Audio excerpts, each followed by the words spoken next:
ఈ ఉదయకాలంన దయచేసి దేవుని వాక్యంలో నుండి అపోస్తలుడైన పౌలు ఎఫెసీయులకు రాసిన పత్రిక తిప్పండి. నాకు ఇచ్చిన అంశం ఇక్కడ కనపడుతుంది మీ ముందు. స్థానిక సంఘములో సోదరీల పరిచర్య, ఆ అంశం మీదే మాట్లాడుతున్నాను. కాకపోతే ఇప్పుడు చదివే భాగము దానికి అతకదు అన్నట్టు కనపడుతుంది, కానీ రేపటి దినానికి రేపు మధ్యాహ్నం సమయానికి వచ్చేపాటికి కొంచెం మబ్బు మస్క తొలగిపోయి స్పష్టంగా మీకు విషయాలు కనపడతాయి. ఎందుకు ఇక్కడ ప్రారంభించానో, ఎక్కడ ప్రారంభించి ఎక్కడికి వెళ్తున్నానో మీకు తెలుస్తుంది. దయచేసి అపోస్తలుడైన పౌలు ఎఫెసీయులకు రాసిన పత్రిక 3వ అధ్యాయము 14 నుండి అధ్యాయం చివరి వరకు చదువుతున్నాను. దయచేసి గమనించాలని మనవి చేస్తా ఉన్నాను.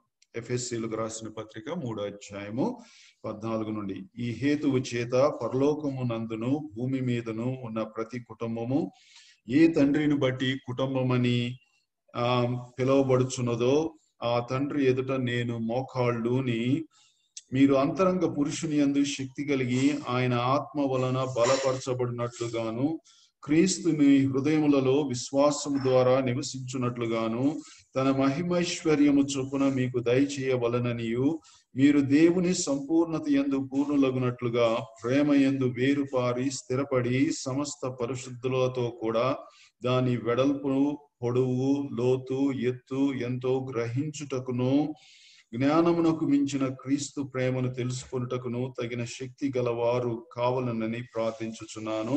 మనలో కార్య సాధకమైన తన శక్తి చొప్పున మనము అడుగు వాటన్నిటికంటేను ఊహించు వాటన్నిటికంటేను అత్యధికముగా చేయ శక్తి గల దేవునికి క్రీస్తు యేసు మూలముగా సంఘములో తరతరములు సదాకాలము మహిమ కలుగునుగాక. ఆమేన్. సరే, ఉదయకాలమున ఇయన్ రాబర్ట్సన్ గారి మెసేజ్ కూడా విన్నాను. మరి దేవుని దాసులు చాలా ప్రాథమికమైనవి, ఎంతో గంభీరమైనవి, మహిమకరమైన విషయాలు బోధించారు. సోదరుడు జాన్ లీ కూడా చక్కగా తర్జుమా చేశాడు. వారికి వందనాలు చెల్లిస్తా ఉన్నా. ఉదయకాలమున మన అంశము స్థానిక సంఘంలో సోదరుల మధ్య పరిచర్య. ఈ మధ్య కాలంలో నేను కొన్ని చోట్ల శిరస్సత్వం గురించి, కనీసం 3 చోట్ల శిరస్సత్వం గురించి చాలా విశేషముగా మాట్లాడాను. ఒకవేళ ఎవరైనా ఆసక్తి కలిగి ఉంటే ఆ శిరస్సత్వము మీద మాట్లాడిన ఆ యొక్క సందేశాలు వినాలని మనవి చేస్తున్నాను. నేను అడ్వర్టైజ్మెంట్ చేసుకోవడం లేదు. అయితే ఈ రోజు నేను మాట్లాడే అంశము దేహము గురించి. దేహము శిరస్సు 2 కలపపోతే మరి ఒక అంశముగా కూర్పు చెందదు, కాబట్టి అందు నిమిత్తము మీరు వినాలని మనవి చేస్తున్నాను. శిరస్సత్వం అనేది యేసు క్రీస్తు యొక్క నూతనమైన మహిమ. ఇదివరకు పాత నిబంధనలో యేసు క్రీస్తు శిరస్సత్వము లేదు, దేవుని శిరస్సత్వం ఉంది. కానీ యేసు క్రీస్తు శిరస్సత్వము ఆయన చేసిన పనిని బట్టి అది నూతనముగా అవసరమైన మహిమ. ఆ మహిమకు పాత్రుడు ఆయనే. ఆ మహిమను తండ్రి అయిన దేవుడు ఆయనకి ఇచ్చాడు. ఇక్కడ మనము గమనించాల్సిన విషయం ఏంటంటే, నూతన సృష్టికి ప్రభు అయిన యేసు క్రీస్తు శిరస్సు. ఆయనే చేశాడు ఆ సృష్టిని. ఐగుప్తు దేశంలో కరువు వచ్చినప్పుడు మరి ఈ కరువును ఎట్లా, అసలు వచ్చిన కళ, ఫరోకి నిద్ర పట్టలేదు ఆ కళను బట్టి. ఎవరు ఈ కళల వివరణ వివరిస్తారని పిలిపించినప్పుడు యోసేపు గురించి పానదాయకుడు చెప్పాడు. అయితే యోసేపు మరి గడ్డం చేసుకొని, క్షౌరం చేసుకొని మరి ఆ ఫరో దగ్గరికి వచ్చి నిలబడ్డాడు, నూతనమైన వస్త్రాలు ధరించుకొని. నిలబడినప్పుడు ఆ కళ భావాన్ని చెప్పాడు. కళ భావాన్ని చెప్పినప్పుడు యోసేపు హృదయంలో ఎటువంటి స్వార్థపూరితమైన తలంపులు లేవని నేను అనుకుంటున్నాను. ఆయన అనుకున్నాడు, నేను కళ భావాన్ని చెప్పి తిరిగి నా చెరసాలకు వెళ్ళిపోతాను. కాబట్టి చెరసాల్లో నుండి రాజు భటులు వచ్చి, నిన్ను రాజు రమ్మంటున్నాడు, ఫరో రమ్మంటున్నాడు. రాత్రంతా ఆయన నిద్ర పట్టలేదంట, దేశమంతా కలవరం చెందింది. కాబట్టి ఆయన రౌద్రుడై ఉన్నాడు, ఎవరు ఆ యొక్క కలభావాన్ని చెప్పలేదని అని అన్నప్పుడు వారు యోసేపును పిలిపించారు. యోసేపు పిలిపించినప్పుడు ఆ యొక్క చెరసాల్లో ఆయన వస్తువులు కానీ, సర్దడం కానీ, ఏమన్నా మళ్ళా తీసుకెళ్ళడం కానీ ఏం చేసి ఉండడు. ఆయన అనుకుంటాడు కొన్ని గంటల తర్వాత మళ్ళీ వెనక్కి వెళ్ళిపోతానని. అయితే అతడు వెనక్కి వెళ్ళలేదు.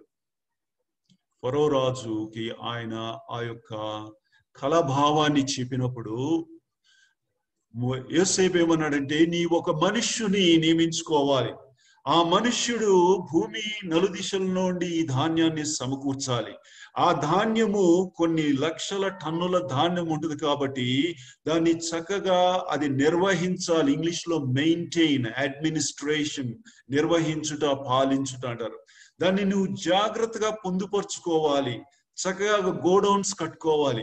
ఆ మనుష్యుడు చేసినప్పుడు ఆ ధాన్యము ఎంతకాలం రావాలంటే 7 సంవత్సరాలు ఖచ్చితంగా రావాలి, లేకపోతే అందరు చచ్చిపోతారు.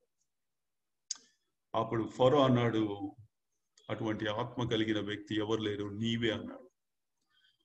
ఆ యోసేపు ఫరోతో ఆ మాట చెప్పినప్పుడు, నీవు ఒక మనుష్యుని నియమించుకోవాలన్నప్పుడు యోసేపుకి ఎటువంటి కొంచెం కూడా తలంపు లేదు. ఏమని? ఆ వ్యక్తి తానే అని అతనికి తెలియదు. అయితే ప్రభువైన యేసుక్రీస్తు ఆ విషయంలో అట్లా కాదు, తెలుసు. ఈ నూతన సృష్టిని సృష్టించినప్పుడు పాత సృష్టిలోకి పాపము ప్రవేశించి దేవుని సృష్టిని పాడు చేసి దేవుని ఉద్దేశాలన్నీ పడదోసి కూలదోసి, ఒక బిల్డింగ్ కున్న స్తంభాలు కూలదోసి ఎట్లా మొత్తం పడిపోతుందో అట్లా పాపము చేత కూలద్రోయబడినప్పుడు మన ప్రభువైన యేసుక్రీస్తు తన మరణము ద్వారా నూతన సృష్టిని చేశాడు. చేసినప్పుడు తండ్రి అన్నాడు, ఈ నూతన సృష్టిని చేయుటకు సామర్థ్యము గలవాడు నీవే. ఈ నూతన సృష్టిని నిర్వహించుటకు కూడా సామర్థ్యం ఎవరికి లేదు, నీవే. కాబట్టి నిన్నే శిరస్సుగా ఉంచుతున్నాను, కాబట్టి నీవే దాన్ని నిర్వహించాలి. ఇంగ్లీష్ లో మెయింటైన్ అంటారు. ఇంగ్లీష్ లో బరువైన మాట. మీలో కార్లు కొన్నోళ్ళు చాలా సులభంగా కొనుంటారు, కానీ దాన్ని మెయింటైన్ చేయడం వచ్చేపాటికి చాలా తలకాయ నొప్పి అయిపోతుంది. ఎందుకంటే మెయింటైన్ చేయడం, నిర్వహించుట అనేది చాలా పెద్ద మాట. కొలస్సీ పత్రికలో రాయబడి ఉంది, ఆయన నిర్వహించువాడు, సృష్టిని క్రమబద్ధముగా నడుపువాడు, సృష్టిని ఏ ఉద్దేశముతో చేశాడో ఆ ఉద్దేశం వైపు చక్కగా నడిపించువాడు, ఆ ఉద్దేశం నెరవేరు వరకు నిద్రపోనేవాడు. కాబట్టి అది శిరస్సుత్వంలో మనం చూడొచ్చు. అయితే శిరస్సు దేహము కలిపి ఒకటే. కాబట్టి ఈ దినమున దేవుని ఆత్మచేత ప్రేరేపించబడి, ఇవి చాలా భారమైన మరి అంశాలు. దేవుడు నా హృదయం మీద ఎన్నో సంవత్సరాల నుండి ఈ భారాన్ని ఉంచాడు, ఎన్నో సంవత్సరాలు ప్రార్థన చేశాను. కాబట్టి దేవుని ఆత్మచేత నడిపించబడి ఈ అంశాలు ఈ ఉదయకాలం మీ ముందుకు తేబోతున్నాను. సిలువలో ఏ వ్యక్తి అయితే తన తలను దించాడో దేవుడు ఆయన తలను ఎత్తి ఆయనకి శిరస్వతాన్ని అప్పగిస్తున్నాడు. ఏ వ్యక్తి అయితే అవమానపరచబడి చెరసాల్లో వేయబడి సంఖ్యలతో బంధించబడ్డాడో అదే వ్యక్తిని ఫరో బయటికి తీసుకొని వచ్చి అతన్ని హెచ్చించి సన్నపునార వస్త్రములు ధరింపచేసి ఉంగరము పెట్టి మెడలో గొలుసు వేసి 7 అంచులుగా 7 మెట్లు అతన్ని ఎక్కించి ఘనపరిచినట్లు ఆదికాండం 41వ అధ్యాయంలో చూస్తాము. మన ప్రభు దీనికి యోగ్యుడు. ఇవి చాలా గంభీరము, మరి విలువ లేకపోతే మహిమతో కూడిన అంశాలు. దయచేసి నిర్లక్ష్యం చేయొద్దని, ఈ కరోనా వైరస్ సమయంలో ఈ తరుణాలు పోగొట్టుకుంటే మరల తర్వాత వస్తేలేదో దేవుడు మరి ఇటువంటి పరిస్థితులు అనుమతించాడు. చాలా నష్టం కలిగింది దేశంలో, మరి ప్రపంచంలో.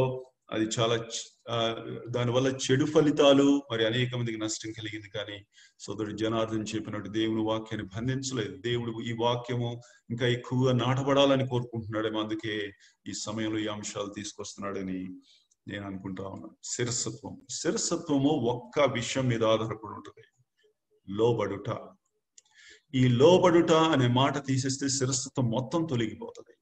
కాబట్టి లోబడుట అనే మాట కొంత అయిన ఉదయకాలను మనం నేర్చుకోవాలి. దేవుని వాక్యమును నమ్మాలి, దేవుని వాక్యమునకు లోబడాలి. దేవుని వాక్యమును ఎవరు నమ్మారని ఎట్లా రుజువు? ఎవరు లోబడ్డారో వారే నమ్మారు. ఎందుకనంటే నమ్మితే లోబడతాం, లోబడని వ్యక్తి నమ్మలే తృణీకరించాడని అర్థం. కాబట్టి మనం దేవుని వాక్యానికి లోబడతాం. ముందుకు వెళ్దాం. ఇక్కడ చూడండి, ఈ యొక్క చక్కని ఆ యొక్క సబ్మిషన్ అంటే లోబడుట అనేది తెలుగులో బరువుగా లేదు, కానీ ఇంగ్లీష్ లో సబ్మిషన్ అనేది చాలా బరువైన మాట. ఒక నపుంసకుడు మరి యెరూషలేము వెళ్ళాడు, దేవుని కనుక్కుందామని వెళ్ళాడు, కానీ చాలా నిరుత్సాహపడ్డాడు.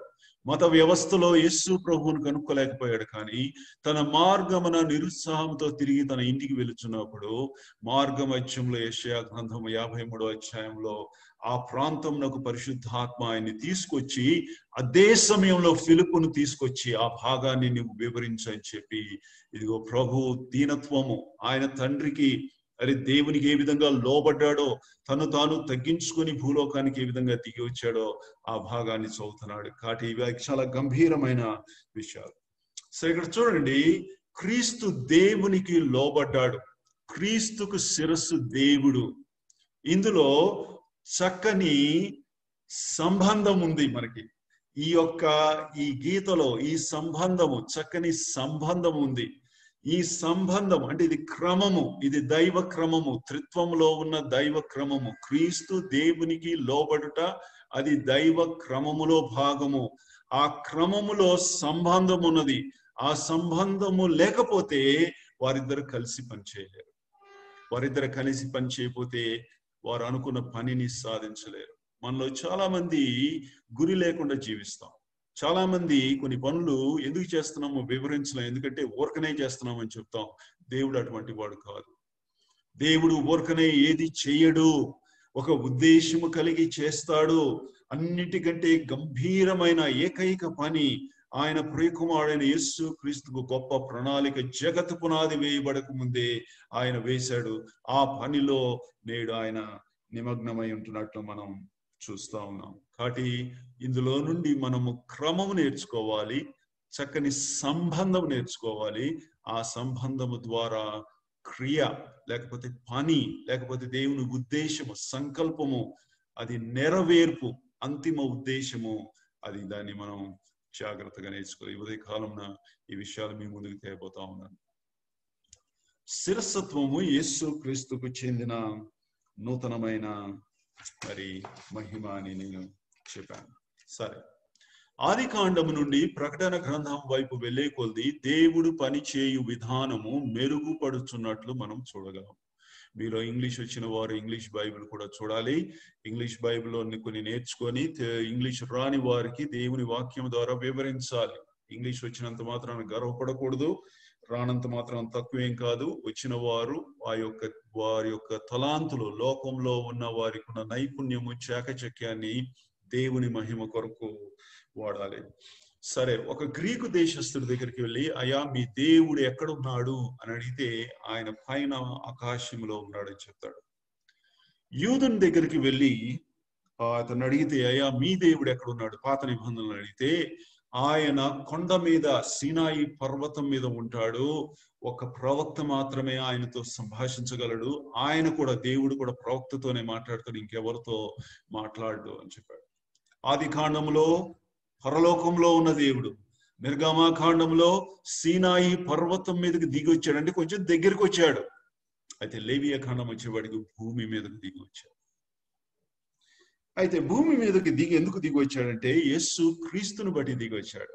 ఆ ప్రత్యక్ష గుడారంలో ఉన్న ప్రతి లోహము, ప్రతి రంగు, ప్రతి వెలగల రాయి, ప్రతి వస్త్రము, బట్టలు, ప్రతి కొలతలు ప్రభువైన యేసు క్రీస్తు వైపు సూచిస్తా ఉన్నాయి. దయచేసి లేవియ కాండము 1వ అధ్యాయం తిప్పండి. 1వ అధ్యాయం 1వ వచనము. యెహోవా మోషేను పిలిచి ప్రత్యక్ష గుడారంలో నుండి అతనికి ఇలాగ సెలవిచ్చెను. దేవుడు ప్రత్యక్ష గుడారంలోకి భూమి మీదకు వచ్చేసాడు, కానీ మోషే బయట ఉన్నాడు. ప్రత్యక్ష గుడారం బయట ఉన్నాడు. మీరు ఇంగ్లీష్ బైబిల్ తీసి చూడండి, లేవియ కాండం ఎట్లా ప్రారంభిస్తుందో అండ్ అనే మాటతో ప్రారంభమవుతుంది. సంఖ్యాకాండం కూడా తీసి చూడండి, అండ్ అనే మాటతో స్టార్ట్ అవుతుంది. అండ్ అంటే మరియు అని. తెలుగులో రాయలేదు, ఎందుకు మరి రాయలేదు? మరియు ఎందుకంటే పంచకాండములు ఒకే గ్రంథము. మోషే పంచకాండములను పరిశుద్ధాత్మ ప్రేరేపణ చేత రాసినప్పుడు అక్కడ భాగాలు అంటే యొక్క అధ్యాయాలు లేవు, వచనాలు లేవు. బైబిల్ పండితులు వాటిని ఉంచారు మనం చదువుకోవడానికి, సులభంగా తిప్పడానికి. మరియు మధ్యలో ఖాళీ లేదు. దేవుడు ఆది కాండం మొదలుపెట్టి ద్వితీయోపదేశ కాండం చివరి వరకు తెరిపి లేకుండా ఒకేసారి మాట్లాడాడు. అటువంటి గ్రంథము నూతన నిబంధనలో అండ్ అనే మాటతో స్టార్ట్ అయ్యే ప్రతి అధ్యాయం దాదాపుగా మార్కు సువార్త. దేవుని నమ్మకమైన సేవకుడు, దేవునికి విధేయత చూపించిన సేవకుడు, సేవలో అత్యున్నతమైన భాగము ప్రాణము ధారపోయిట. ఈ దేశంలో గాంధీ అనే వ్యక్తిని ఎందుకు అంత ఎక్కువగా పొగుడుతారనంటే అతడు ప్రాణము త్యాగం చేసినందుకు. అంతకంటే అత్యున్నతమైన త్యాగం లేదు. అయితే స్వతంత్ర యోధులు తమ దేశ ప్రజల కొరకు, తమ స్వంత జనుల కొరకు, తాము ఎవరైతే చక్కని సంబంధం కలిగారో వారి కొరకు ప్రాణం ధారపోశారు. కానీ మన ప్రభువు తన శత్రువుల కొరకు ప్రాణం ధారపోశాడు. నీవు నేను ఆ శత్రువు. కాబట్టి ఇక్కడ మనము ఈ చూస్తే మార్కు సువార్తలో ఆయన 1వ అధ్యాయంలో పని చేయుచుండెను, మరియు 2వ అధ్యాయంలో పని చేయుచుండెను, మరియు 3వ అధ్యాయంలో పని చేయుచుండెను. ఇవన్నీ కలిపి ఒక పని, చాలా పనులు కాదు. రాత్రంతా పని చేస్తున్నాడు. ఈ వాక్యం వింటున్న వాళ్ళు చాలా మంది దేవుని సేవకులు ఉన్నారు, దేవుని వాక్యాన్ని బోధించే వాళ్ళు ఉన్నారు, దేవుని వాక్యం పట్ల ఆసక్తి కలిగిన వారు ఉన్నారు. దేవుని నమ్మకమైన సేవకుడు రాత్రంతా పనిచేశాడు. ఏ కన్ను చూడలేదు, ఎవరు ప్రశంసించలేదు, ప్రతివాడు నిద్రపోతా ఉన్నాడు. చీకటిమయంలో ఉన్నప్పుడు ఆయన రాత్రంతా పని చేయుచుండెను. ఒక్క కన్ను మాత్రం పరలోకం నుండి చూస్తుంది. తండ్రి కన్నులు మాత్రం తన ప్రియ కుమారుని మీద కేంద్రీకృతమైనవి. ఎందుకంటే మరియు అనే మాట ద్వారా ఏంటంటే ఆ పని అంతా ఒకటే. జకర్యాతో దూత ఏమంటున్నాడంటే నీ ప్రార్థన వినబడింది అన్నాడు. ప్రార్థనలు కాదు. జకరియా ఎన్నో దశాబ్దాల నుండి ప్రార్థనలు చేస్తున్నాడు. అంటే అర్థమేంటి? మనం చేసే ప్రతి ప్రార్థన దేవుడు ఇంత ప్రార్థన ఉండాలని నిర్ణయిస్తే అందులో చిన్న భాగం, ఈ రోజు చేసేది చిన్న భాగం లాగా వెళ్తుంది, రేపు చేసేది ఇంకొంచెం భాగం ఒక దినమున సంపూర్ణం అవుతుంది. ఆ దినమున జకరియా ధూపం వేయడానికి వెళ్ళినప్పుడు ఆయన ఆఖరి ప్రార్థన సంపూర్ణమైంది కాబట్టి పరలోకము నుండి దేవదూత సమాచారం తీసుకొచ్చి ఆయనకు మంచి వార్త చెప్పినట్లు మనం చూస్తాం. ప్రార్థన ఏకవచనము. మార్కు సువార్తలో దేవుని నమ్మకమైన సేవకుని యొక్క పని. ఎవరైతే నిరుత్సాహకరమైన పరిస్థితుల్లో పనిచేస్తున్నారో వారిని ప్రోత్సహిస్తున్నానో, నువ్వు రోజు పని చేస్తా ఉండు, కలపబడతా ఉంటుంది. ఒక దినమున నీ పని సంపూర్ణంగా అయినప్పుడు దేవుడు మెచ్చుకుంటాడు. 1వ అధ్యాయం మార్కు సువార్తలో మంచి దృశ్యం లేదు. దెయ్యాలు, రోగాలు పట్టిన వారు ఆయన పాదాల దగ్గర తీసుకొచ్చారు. దేవుని సేవకుడు పని ముగించగానే చాలా మంచి దృశ్యము. సూర్యోదయం అవుతా ఉంది. నూతన ప్రారంభము, నూతన దినమునకు ప్రారంభము, నూతన సృష్టికి ప్రారంభము. అనేక మంది జీవితాల్లో వెలుగు వచ్చింది. వాళ్ళ చేతుల్లో సుగంధ ద్రవ్యాలు ఉన్నాయి. రోగాలు లేవు, రోగాలు పోయినాయి, దెయ్యాలు పోయినాయి, సమస్తం పోయినాయి. సుగంధ ద్రవ్యాలు తీసుకొని మా ప్రభువుని మేము ఘనపరచాలి అని చెప్పి వారు ఆసక్తితో పరిగెత్తుకొని వస్తా ఉన్నారు. దేవుని యొక్క సేవ, నమ్మకమైన సేవ చేసే వారు అనేక మంది జీవితాల్లో చేతుల్లో సుగంధ ద్రవ్యాలు పెడతారు. నిరుత్సాహపడద్దు, ముందుకు సాగిపోదాం. ఇక్కడ మరియు లేవియా కాండంలో దేవుడు భూమి మీదకి వచ్చాడు కానీ మోషే బయట ఉన్నాడు. సంఖ్యాకాండం రండి దయచేసి. అంటే లేవియా కాండము సంఖ్యాకాండం వచ్చేపాటికి, లేవియా కాండం అయ్యేపాటికి ఏమైందో చూద్దాం. సంఖ్యాకాండం 1వ అధ్యాయం 1వ వచనం చూడండి. వారు ఐగుప్తులో నుండి బయలు వెళ్ళిన 2వ సంవత్సరము 2వ నెల 1వ తేదీని సీనాయి అరణ్యమందలి ప్రత్యక్ష గుడారంలో యెహోవా మోషేతో ఇట్లా, నేను మోషే లోపలికి వచ్చాను. నిర్గమకాండం చివరి భాగాల్లోనేమో మోషే బయటికి వెళ్ళిపోయాడు. దేవుని మహిమ ఆ యొక్క ప్రత్యక్ష గుడారాన్ని నింపితే మోషే లోపలికి వెళ్ళలేకపోయాడు అని రాసి. అయితే దేవుడు దిగి వచ్చాడు. లేవియా కాండం 1వ అధ్యాయంలో దేవుడు భూమి మీద నుండి మెరుపులు, ఉరుములు లేకుండా, భయము లేకుండా ప్రశాంతమైన చల్లని వాతావరణంలో అందరితో మాట్లాడుతున్నాడు. అయితే మానవుడు బయట ఉన్నాడు. అయితే లేవియా కాండం సంఖ్యాకాండం వచ్చేపాటికి మోషే లోపలికి వచ్చాడు. ఇంగ్లీష్ లో ఇంకా క్లియర్ ఉంది. ఎవరు లోపలికి తేగలిగారు? లేవియా కాండంలో బయట ఉన్న వ్యక్తి సంఖ్యాకాండంలో లోపలికి ఎట్లా రాగలిగాడు? అతని చేతులలో ఉన్న బలులు. లేవియా కాండపు బలులు బయట ఉన్న వ్యక్తిని లోపలికి తెస్తాయి. అంటే రెటమతంగా లోపలికి వెళ్ళచ్చు కానీ చచ్చిపోతాడు. అంటే ఆ అర్హత కలిగి ఉండాలి. పాత నిబంధనల అర్హత, క్రొత్త నిబంధనలు ధన్యత అంటారు. మనకేమి ఎవరికి అర్హతలు ఉండవు. మనకి దేవుడు ఉచితంగా ఇచ్చాడు కాబట్టి అందుకే ఖాళీ చేతులతో రాకూడదు. నాయకుల గురించి ఈ మధ్య మాట్లాడాను, లీడర్షిప్ గురించి. ఇది ఒక మాట చెప్తున్నాను. సంఘంలో ఉన్న ప్రతి నాయకుడు ప్రప్రథమంగా కోరుకోవాల్సింది ఏంటంటే ఆదివారమున వచ్చే ప్రతి విశ్వాసి చేతులలో దేవుని సంతోషపరిచే విషయాలు ఉండాలని నేను కోరుకుంటున్నాను. ఆ దిశలో అతడు వారమంతా ప్రార్థన చేయాలి, ఆ దిశలో అతడు వారమంతా పని చేయాలి, కోరుకోవాలి, ప్రోత్సహించాలి. ఎందుకంటే అవి లేకుండా దేవునికి దగ్గరగా రాలేము. దేవునికి దగ్గరగా నీవు వచ్చి ఆయన సంతోషపరచకుండా ప్రపంచంలో ఎవరిని సంతోషపరచలేవు, సంఘంలో కూడా ఎవరిని సంతోషపరచలేవు. ఆత్మీయ తల్లులు ఈ దిశలో ప్రార్థన చేయాలి. ఏమని? దేవా, నేను స్త్రీనే, నన్ను మౌనంగా ఉండమను. అయితే ప్రార్థన చేయదని నువ్వు చెప్పలేదు కదా, నేను ప్రార్థన చేస్తున్నాను ఇంట్లో మౌనంగా. ఏమని? ఇంట్లో నోరు తెరిసే చేసుకోవచ్చు. ఇంట్లో ఏమని? రేపు ఆదివారపు దినమున మా సంఘంలో ఉన్న ప్రతి ఒక్కరూ ఖాళీ చేతులతో రాకుండా చేయి ప్రభా, నేను కూడా వెళ్ళకుండా చేయి. నీకు ఇష్టమైన బలులు, దహన బలిని కొంతమంది తీసుకొచ్చేటట్టు చేయి, నైవేద్యాన్ని కొంతమంది తెచ్చేటట్టు చేయి, సమాధాన బలిని కొంతమంది తెచ్చేటట్టు చేయి. మా యవనస్తులకు పెద్ద అనుభవం లేదు, వారికి ఈ 3 బలులు పెద్ద తెలియపోవచ్చు. అపరాధ బలిని, పాప పరిహారార్థ బలిని తెచ్చేటట్టు చేయి. నా పాపముల కొరకు నా ప్రభువు దేవుని కుమారుడైన యేసు క్రీస్తు శిలువలో అమూల్యమైన రక్తాన్ని కార్చాడు అని చెప్పినప్పుడు పాప పరిహారార్థ బలి తెస్తాను. ఆయన ఆదాములో ఉన్న నన్ను సంపూర్ణంగా తొలగించి క్రీస్తులోనికి తీసుకురావడానికి ఆయన మరణించాడని తెచ్చినప్పుడు అపరాధ పరిహారార్థ బలి తీసుకొస్తున్నాం. తెచ్చేతడు చేయమని తల్లులు ప్రార్థన చేయాలి. నీవు దేవుడిచ్చిన స్థానంలో నిలబడి ఎంతో గొప్ప కార్యాలు సాధించగలవు. అయితే నేడు అనేక మంది మాదిరిగా ఉండవలసిన సోదరులు కొంతమంది అట్లా కాదు, మనం కూడా లేచి మాట్లాడితేనే సాధిస్తామని దేవుడు తమకి ఇవ్వని దాన్ని కోరుకొని, ఇవ్వని స్థానాన్ని కోరుకొని, ఇవ్వని పరిచర్యను కోరుకొని గొప్ప నష్టాన్ని కలుగు చేస్తా ఉన్నారు. ఉజ్జా అక్కడ ఉండకూడని వ్యక్తి, ఆ పని చేయకూడని వ్యక్తి దేవుని నిబంధన మందసం పడిపోతే పడిపోని. ఎందుకు పడిపోయిందో ఆ పాఠాన్ని నేర్చుకోవడానికి దేవుడు అది అనుమతించాడు. అతడు వెళ్ళి చేయి పెట్టాడు. ఉద్దేశం మంచిది అవ్వచ్చు, కానీ అతడు చేయకూడని పని అది, మరణించాడు.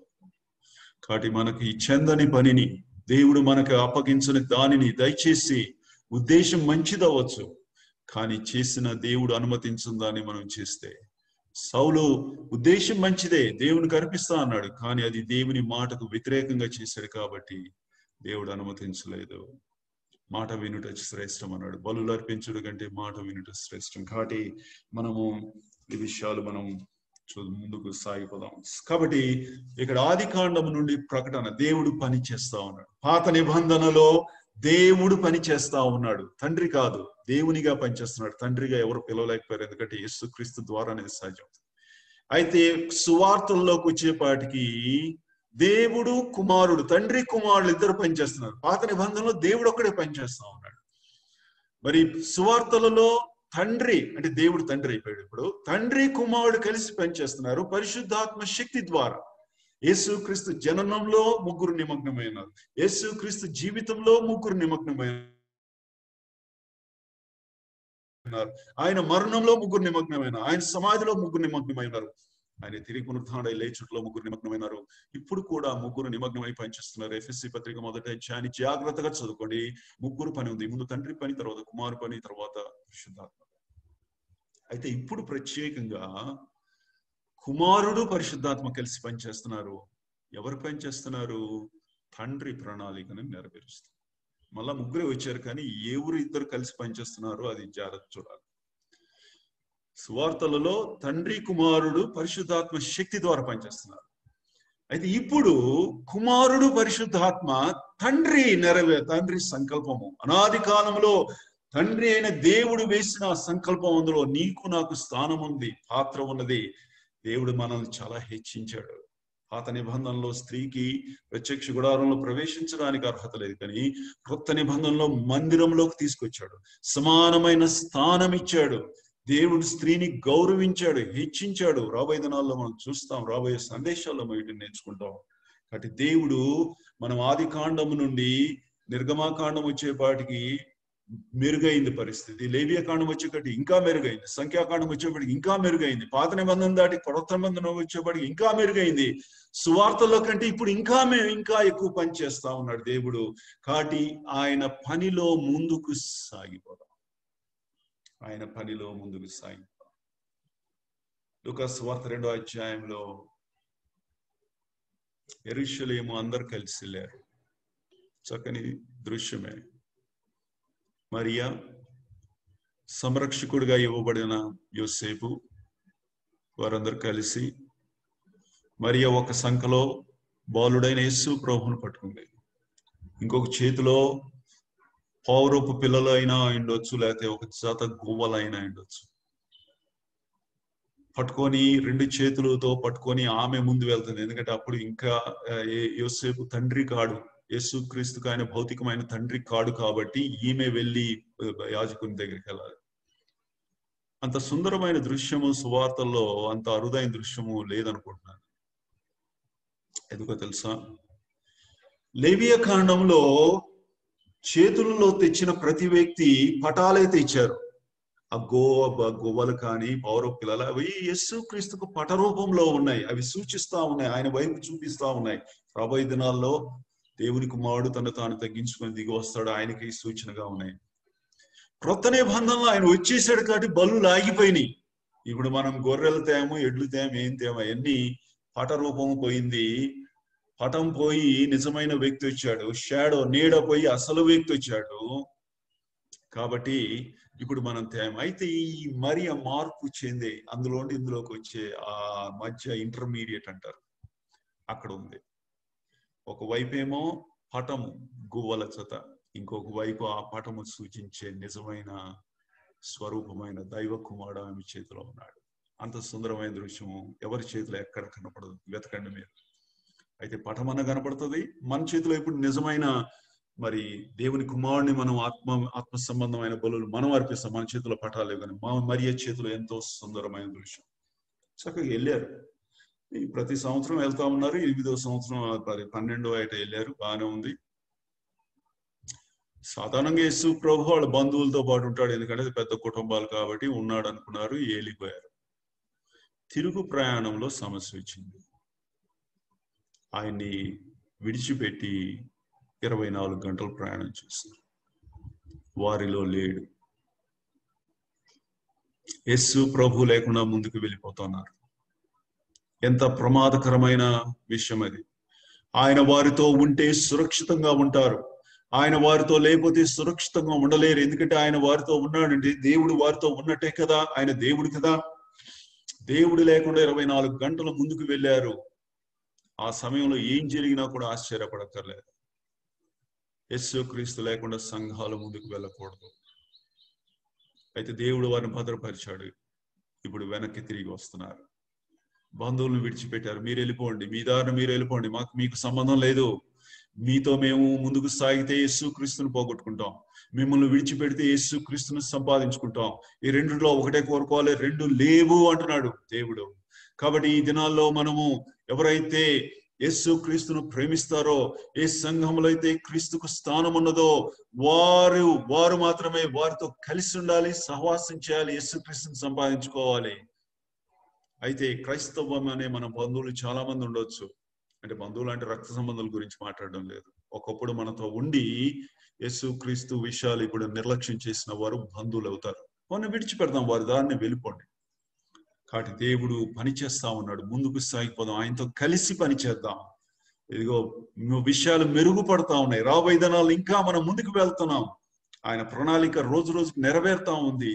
క్రీస్తు రాకడకు దగ్గరగా వెళ్తున్నాం. కాబట్టి ఈ విషయాలు జ్ఞానం కలిగి సరే ముందుకు సాగిపోదాం. కాబట్టి శిరస్సత్వము చాలా అవసరమైనది. శిరస్సత్వము లేకుండా ఇవన్నీ జరగవు, మనము ముందుకు సాగిపోలేము. నువ్వు ఎప్పుడైనా ఆలోచించే విధంగా దేవుడు ఇప్పుడు ఏం చేస్తున్నాడు?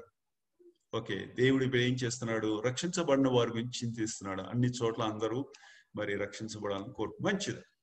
ఇంకేం చేస్తున్నాడు దేవుడు? ప్రభువైన యేసుక్రీస్తు నా కొరకు విజ్ఞాపన చేస్తున్నాడు. ఆయన మరి అతి పరిశుద్ధ స్థలంలో నిలబడి ప్రధాన యాజకుడి ఇంకేం చేస్తున్నాడు? ఇలాగ చెప్పాను, యేసు క్రీస్తు పరిశుద్ధాత్మ కలిసి తండ్రి యొక్క సంకల్పాన్ని నెరవేరుస్తా ఉన్నారు. ఈ విషయాలు ఆలోచించాలి. మనం వారి దగ్గరికి వెళ్ళి వారు పనిచేయ విధానాన్ని చూచి వారిది ఏమనాలంటే, నేను కూడా మీతో ఇందులో పాలు పంపులు పొందొచ్చు. అదే ఈ ఉదయకాలమున మనము చూడబోతా ఉన్నాం. సరే, ముందుకెళ్దాం. చూడండి, ఇక్కడ నాకు ఇవ్వబడిన అంశం పైన కనపడుతుంది, స్థానిక సంఘంలో సోదరీల పరిచర్య. అయితే ఆ పరిచర్యను ఈ పచ్చ రంగుతో ఉన్న స్తంభంతో పోల్చండి. పై కట్టడ అనుకోండి, దానికంటే క్రింద పునాది ఉంది. పునాది కనపడదు సాధారణంగా. పునాది కట్టకుండా పైన కడితే ఉపయోగం లేదు. ఈ పైనున్న కట్టడ గురించి అనేక మంది దైవదాసులు 10ల సార్లు, బహుశా 100ల సార్లు కూడా మాట్లాడుంటారు. మళ్ళా దానికి ఇంకో ప్రసంగాన్ని నేను కలపదలుచుకోలేదు. కాబట్టి ఈ దినమున దీని గురించి మాట్లాడతాను, రేపో ఎల్లుడో ఎక్కువ మాట్లాడతాను. ఈ దినమున పునాది గురించి మాట్లాడతాను. కనపడని భాగము, భూమిలో ఉన్న భాగము, ఆ పునాది సరిగ్గా ఉంటే శాశ్వతముగా నిలబడుతుంది. పైన కట్టబడింది. పునాదిలో నుండి కూడా ప్రతి పునాది శక్తిని అనుగ్రహిస్తుంది, పైన కట్టడానికి శక్తిని ఇస్తుంది. అంటే పై కట్టడము పునాదిలో నుండి శక్తిని పీల్చుకుంటుందని అర్థం ఆ భాషలో చెప్పాలంటే. కాబట్టి ఈ దినమున నేను వేయబోయే ఈ ఎఫెసీ పత్రికలో ఉన్న పునాదిలో నుండి శక్తిని పీల్చుకోవాలి, జ్ఞానాన్ని పీల్చుకోవాలి, సౌందర్యాన్ని పీల్చుకోవాలి. అప్పుడు పైనున్న కట్టడము చాలా చక్కగా పైకి కట్టబడుతుంది, నిలబడుతుంది. అందుకు ముందు చెప్పబోతా ఉన్నాను. కాబట్టి మనము ముందుకు సాగిపోదాం. ఏంటి ఆ పునాది చూద్దాం. చూడండి, సో కిందున్న పునాది గురించి మాట్లాడతాను, ఆ తర్వాత పైన కట్టడం. కిందున్న పునాది సార్వత్రిక సంఘము, పైన ఉన్న పునాది స్థానిక సంఘము. ఆ విషయాలకి నేను వస్తాను. కాబట్టి ముందు సార్వత్రిక సంఘము, తర్వాత స్థానిక సంఘం గురించి నేను. సరే, ఈ దినమున మరి ఈ 3 దినాలు మనం చేయబోయే విషయాలు, అంటే మనం చూడబోయే ఈ విషయాలు దేహమునకు సంబంధించినవి. కాబట్టి ఇక్కడ ఏమి క్లాష్ లేదు, అంటే రిపిటిషన్ లేదు. మీరు అనొచ్చు, ఈ మధ్య శిరసత్వం మీద బాగా మాట్లాడారు, ఎక్కువ మాట్లాడారు బ్రదర్, మళ్ళా ఇది రిపిటిషన్ అంటే కాదు. ఇది దేహం గురించి ఎక్కువ మాట్లాడుతున్నాను. శిరస్వత్వాన్ని ప్రేమించే ప్రతి వ్యక్తి కూడా దీన్ని కూడా కలిపినప్పుడు రెండు ఒక పురుషుడు, అంటే ఒక వ్యక్తుల రూపంలో మనం చూడొచ్చు. క్రీస్తు శిరసత్వము, క్రీస్తు దేహాన్ని కలిపి మనము చూడొచ్చు. సరే, ముందుకు సాగిపోదాం. శిరస్సు కింద ఇవన్నీ వస్తాయి. ఏంటి? పైన శిరస్సు. శిరస్సు యొక్క ఉద్దేశం ఏంటంటే క్రమము. శిరస్సు క్రమాన్ని నిర్ణయిస్తాడు. ఆ క్రమములో సంబంధాలు ఉన్నాయి. కాబట్టి ఇది వరకు మాట్లాడిన పైన 2 అనుకుంటే, ఈ రోజు రేపు ఎల్లుండి కింద 2 మీద ఎక్కువ మాట్లాడతారు. కాబట్టి రిపీట్ చేయట్లేదు. సంబంధాలు, రిలేషన్షిప్స్ అంటారు.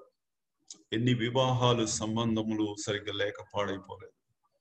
భార్యాభర్తల మధ్య వచ్చిన ఒక చిన్న మరి ఆ యొక్క మిస్అండర్స్టాండింగ్ కదా, అవగాహనలో లోపం, కొంత మిస్అండర్స్టాండింగ్ వచ్చింది, అది పెద్దదైపోయి విడిపోయిన సందర్భాలు. కాబట్టి సంబంధం అనేది చాలా ముఖ్యము. దేవుడు చెప్పాను, దేవుడు తన సంకల్పం వైపు పనిచేస్తా ఉన్నాడు. కాబట్టి ఆ విషయాలు మనం చూద్దాం. సరే, శిరస్సు అయిపోయిందని చెప్పాను, క్రమం అయిపోయింది. క్రమం కొంచెం తర్వాత వస్తాను.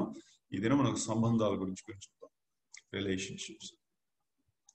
కేవలం ఎఫెసీ పత్రిక మరియు కొలస్సీయులకు రాయబడిన పత్రికలో మాత్రమే సంబంధముల గురించి విశేషంగా రాయబడాయి.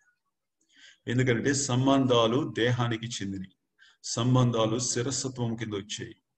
దాసులు యజమానుల గురించి ఎక్కువ మాట్లాడాడు, భార్యాభర్తల గురించి ఎక్కువ మాట్లాడాడు, పిల్లలు తల్లిదండ్రుల గురించి ఎక్కువ మాట్లాడాడు. ఈ 2 పత్రికల్లోనే కనపడతాయి. ఎందుకని? ఆ దినాల్లో మరి ఆ పత్రిక రాసినప్పుడు మరి ఎన్నో కోట్ల మంది దాసులు రోమా సామ్రాజ్యం కింద ఉండిపోయారు. వారు ఎక్కువ మంది స్థానిక సంఘంలో చేర్చబడ్డారు, రక్షించబడి చేర్చబడ్డారు. యజమానుడు చేర్చబడ్డాడు, దాసుడు కూడా చేర్చబడ్డాడు. బయట ఉన్న సంబంధాన్ని స్థానిక సంఘంలో తీసుకురావడం మొదలెశారు. ఫిలోమోను పత్రిక ఆ దిశలో రాయబడింది.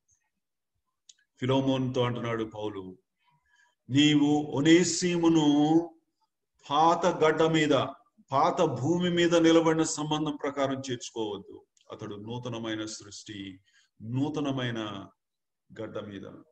గడ్డ అంటే మనం ఎక్కువ వాడడం, తెలుగు వాళ్ళు ఎక్కువ వాడరు, కానీ తెలంగాణలో ఎక్కువ మాట్లాడతారు. తెలంగాణ గడ్డ మీద నిలబడిన బిడ్డలు చాలా ఘనవంతులు అట్లా మాట్లాడతారు. గడ్డ అంటే భూమి అని అర్థం, స్థలం, నిలబడే స్థలం అని అంటారు. ఫిలోమోన్తో అంటున్నాడు, నీవు నూతన సృష్టిలో అతన్ని చేర్చుకో. పాత సంబంధము, పాత నిబంధన కింద, లేకపోతే ధర్మశాస్త్రము కింద, లేకపోతే పాత గడ్డ మీద అతడు నిష్ప్రయోజకుడు అయితే ఇప్పుడు అతడు ప్రయోజనకారుడు. ఆ విషయాలు మనకు సంబంధించి, అంటే అది అంశం కాదు కాబట్టి మనం దాటి వెళ్దాం. సంబంధాలు చాలా ముఖ్యమైనవి. నేడు సంఘాలలో సంబంధాలు పాడైపోవడం వల్ల విడిపోతా ఉన్నాయి. ఇప్పుడు కొంచెం తక్కువ విడిపోతున్నాయేమో, కానీ నాకు తెలిసినంత వరకు 90s అంటే ఒక 20 సంవత్సరాలు 30 సంవత్సరాల క్రితం సంఘము విడిపోయి అంటే పెద్ద నవ్వనక్కర్లేదు. ఎందుకంటే అది చాలా సులభంగా జరిగిపోయింది. ఒక ప్రాంతంలో ఒక ఆయన చెప్తున్నాడు, ఈ సంఘం 7 సార్లు విడిపోయిందండి.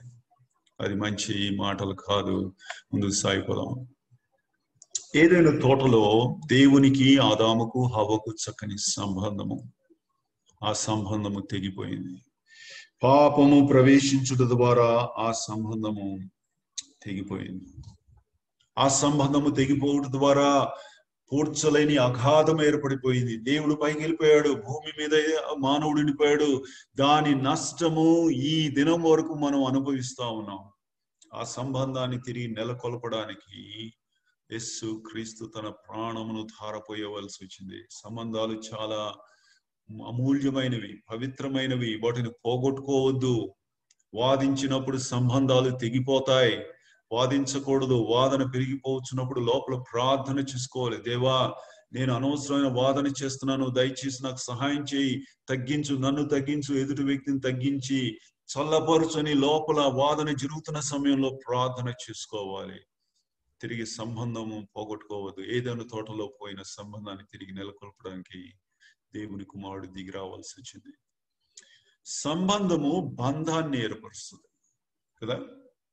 ఆంధ్ర యూనివర్సిటీలో మరి అక్కడ విశ్వవిద్యాలయంలో స్ఫటికాల గురించి బాగా స్టడీ చేస్తారు. అది ఒక పెద్ద అంశం. అసలు దాని మీద పెద్ద రీసెర్చ్ జరుగుతుంది. ఈ స్ఫటికాలలో అణువులు నిర్దిష్టమైన స్థలాల్లో ఉంటాయి. వాటి మధ్య బంధాలు ఉంటాయి. ఏ ఒక్క బంధాలంటే ఒక రాంగ్ ప్లేస్ లో, తప్పుడు ప్లేస్ లో ఒక అణువుని పెట్టి ఉంచితే బంధాలన్నీ తెగిపోతాయి. స్ఫటికం యొక్క ఆ యొక్క రూపము, దాని యొక్క విశిష్టత, సౌందర్యము సమస్తము పాడైపోతుంది. బంధము సౌందర్యాన్ని చూపిస్తుంది. భార్యాభర్తల మధ్య చక్కని సంబంధము అది లోకమునకు, ఇతరులకు సౌందర్యాన్ని ప్రదర్శిస్తుంది. తండ్రికి కుమారునికి మధ్య ఉన్న ఆ సంబంధము సౌందర్యాన్ని ప్రదర్శిస్తుంది. అబ్రహాము, ఇస్సాకు, ఆ పనివారిని, గాడిదలను మీరు ఇక్కడ ఉండాలి. పనివారికి దేవుని ఆరాధనలో పాలు పంపులు లేవు, బానిసలకు పాలు పంపులు లేవు. గాడిద అనగా శరీరము. దేవుడు ఆత్మ కనుక ఆత్మతో సత్యముతో ఆరాధించాలి, శరీరంతో ఆరాధించలేవు. కాబట్టి గాడిద కూడా అక్కడ ఉండిపోవాలి. అయితే అబ్రహాము, ఇస్సాకు వారిద్దరూ కూడి మోరియా పర్వతం మీదకి వెళ్ళినప్పుడు ఆ దాసులు అక్కడ నిలబడి చూస్తుంటారు. ఎంత సుందరమైన దృశ్యం. ఈ కుమారుడు తండ్రికి తిరగబడగలడు, భౌతికమైన శక్తి ఉన్నది. తండ్రి ముసలివాడు, కుమారుడు యవనస్తుడు, దాదాపు 17 ఏళ్ళు. అయినా కూడా అతడు లోబడుతూ ఉన్నాడు. వారు ఆ సౌందర్యాన్ని, యేసు క్రీస్తు తన తండ్రికి చూపించిన సౌందర్యంలో కొంత చూస్తుంటారు. అయితే చాలా సౌందర్యమైన దృశ్యం. ఆత్మీయ ఆరోగ్యం కూడా ఇస్తుంది, నిత్య జీవం కదా. ఓబద్య గ్రంథాన్ని తిప్పండి. ఓబద్య గ్రంథం నా బైబిల్లో 760 పేజీ, మరి మీ బైబిల్లో తెలీదు. 761. ఓబద్య గ్రంథము 1వ అధ్యాయము 10వ వచనములో, నీ సహోదరులైన యాకోబు సంతతికి నీవు చేసిన బలత్కారము బట్టి నీవు అవమానము నొందుదువు. సహోదరుడు ఇక్కడ ఏశావుకు యాకోబు ఒక తండ్రి బిడ్డలే అయిన సంబంధాలు తెగిపోయినాయి. ఒకడు ఆత్మీయుడు, ఒకడు శారీరక సంబంధం. ఈ శారీరక సంబంధుడైన ఏశావు ఏం చేస్తున్నాడంటే బలాత్కారం చేసి యాకోబు నిర్మూలమయ్యేటట్లు తన శత్రువులకు సహాయపడుతూ ఉన్నాడు.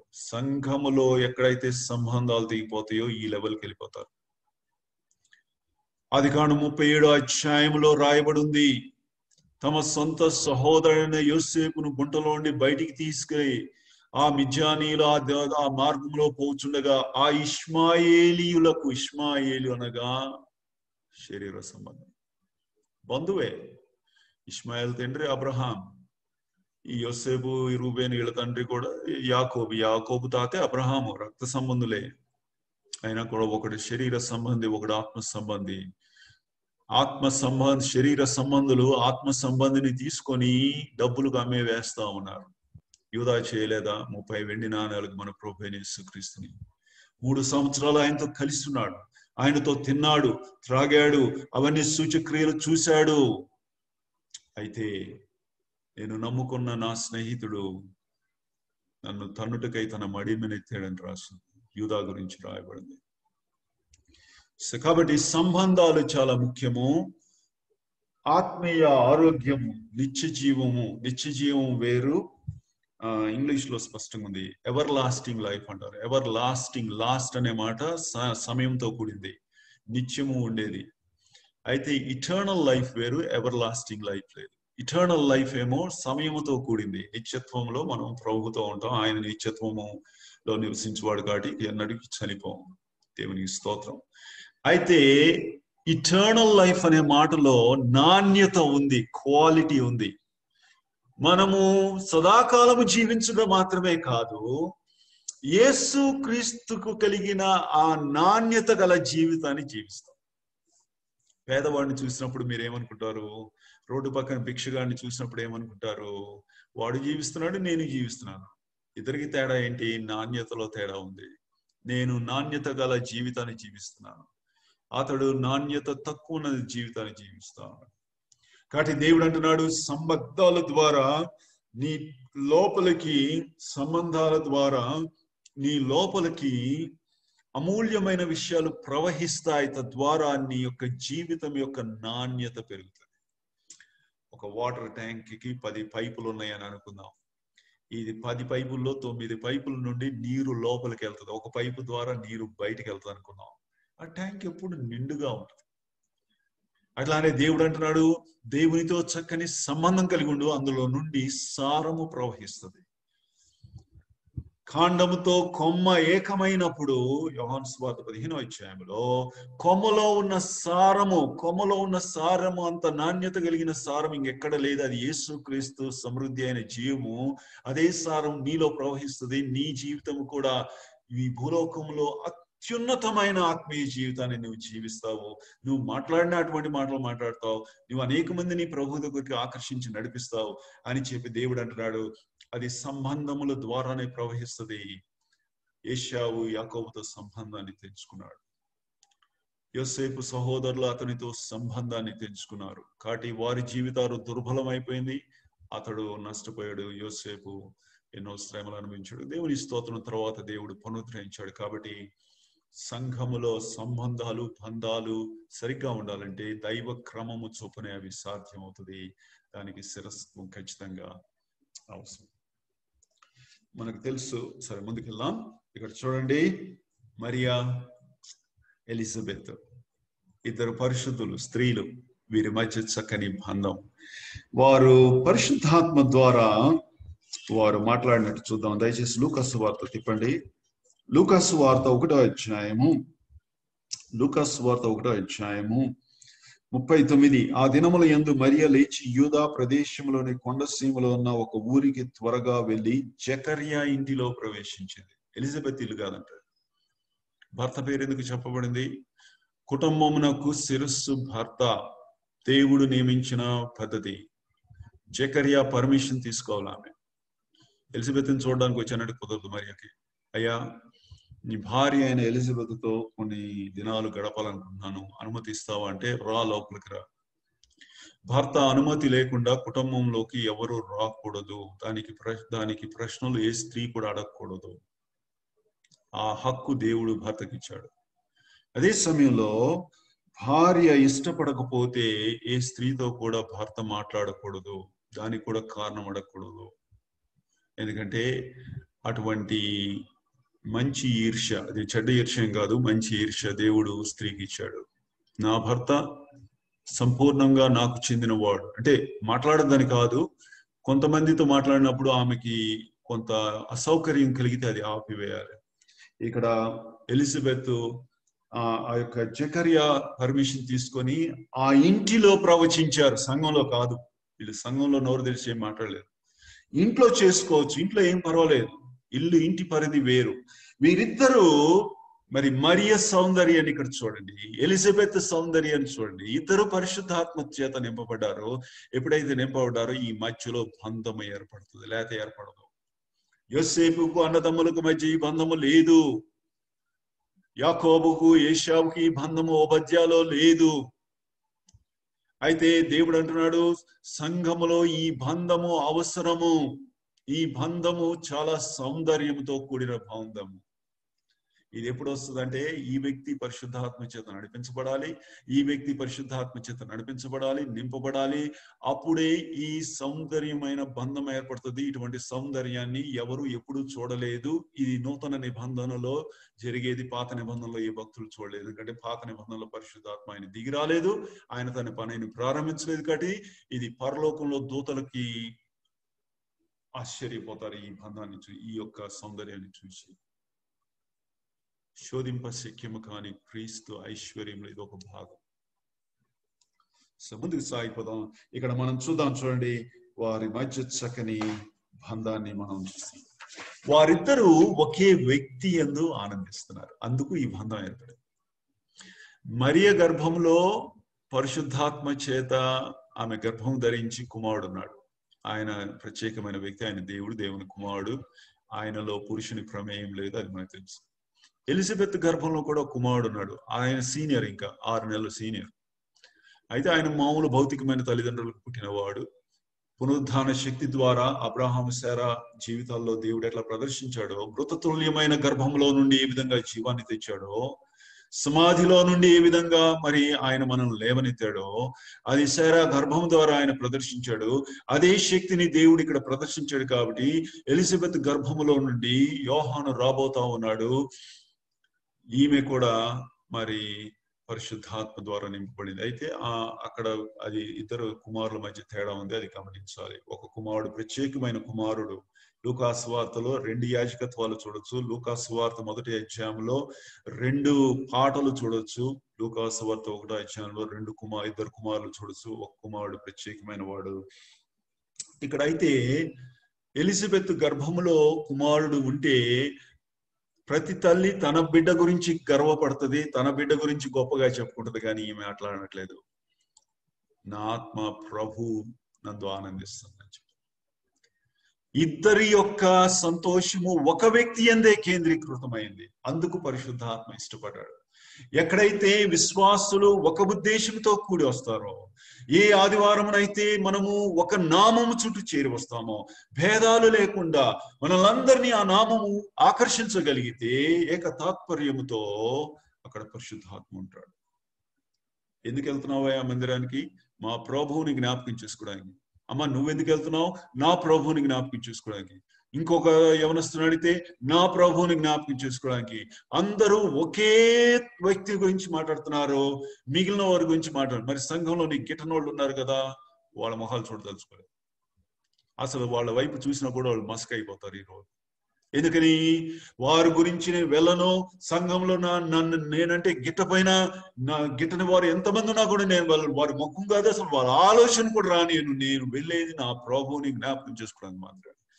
అప్పుడు పరిశుద్ధాత్మ చక్కని బంధాన్ని ఏర్పరుస్తాడు. మరియ ప్రార్థనలో 2 విషయాలు చూపించి ముందుకు సాగిపోదాం. దయచేసి మరియ ప్రార్థన లూకా సువార్త చూద్దాం. చూడండి, లూకా సువార్త 1వ అధ్యాయంలో ఇక్కడ 47లో ఆయన తన దాసురాలి దీన స్థితిని మరి అంటుంది, నేను దీనత్వాన్ని ప్రదర్శిస్తున్నాను. ఎందుకో తెలుసా?